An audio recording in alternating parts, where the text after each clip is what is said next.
Step 1. Read carefully. I already get it. Do not skip this part. Totally noted.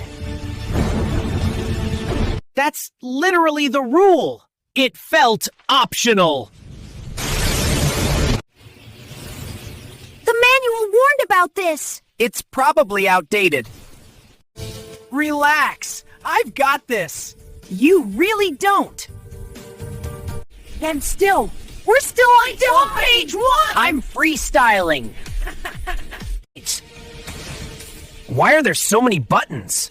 Because you didn't read. I think I fixed it. Don't say that. You skipped the footnote. There was a footnote? Next time, read the instructions. I learn by failing.